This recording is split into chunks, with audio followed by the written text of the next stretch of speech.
perché c'è un contenzioso aperto. La Regione siciliana ha disposto l'improvvisa sospensione delle attività propedeutiche alla concessione degli ammortizzatori sociali in deroga. Per la CGIL questo rappresenta un atto incomprensibile che colpisce esclusivamente lavoratori e lavoratrici già fin troppo penalizzati. Stamani si è tenuto un sit-in di protesta davanti agli uffici del lavoro e poi c'è stato l'incontro con il direttore dell'ufficio stesso, Ferrante.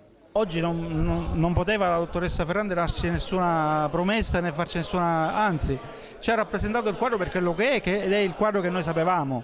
Purtroppo c'è un braccio di ferro, diciamo, sulle partite economiche tra lo Stato e la Regione e quindi il futuro di questi ammortizzatori sociali in deroga è messo a grave rischio, a grave pericolo, sia per quelli che già ci sono sia per quelli che devono entrarci. Parliamo di 12.000 lavoratori in Sicilia, 455 dei quali in provincia di Agrigento, e per i quali non sappiamo qual è il loro futuro. Quindi con l'iniziativa di oggi, che si inquadra nella più generale iniziativa della CGIL contro la precarietà, perché oggi in tutta Italia ci sono sit-in e presidi sulle questioni della precarietà e la nostra risposta alla riforma del mercato del lavoro che il governo sta portando a casa, qui in Sicilia abbiamo fatto la scelta invece di focalizzare questa questione degli ammortizzatori sociali che rischia di diventare davvero esplosiva.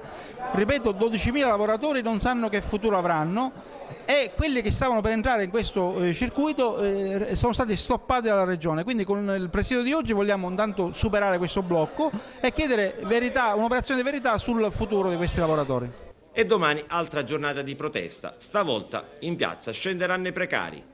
Purtroppo il governo Berlusconi prima di andare via ci ha lasciato questa polpetta avvelenata con la quale aveva deciso questo governo che il 50% dei precari devono andare a casa. In Sicilia si era fatta un'eccezione per 2 anni, dal 1° gennaio 2013 metà di questi lavoratori devono andare a casa, senza tenere conto che sono 20 anni che negli enti locali non si fa una sola assunzione e che ormai servizi indispensabili per la collettività verrebbero meno, non si potrebbero aprire più gli asili nido, i cimiteri, non ci sarebbero più vigili per la strada.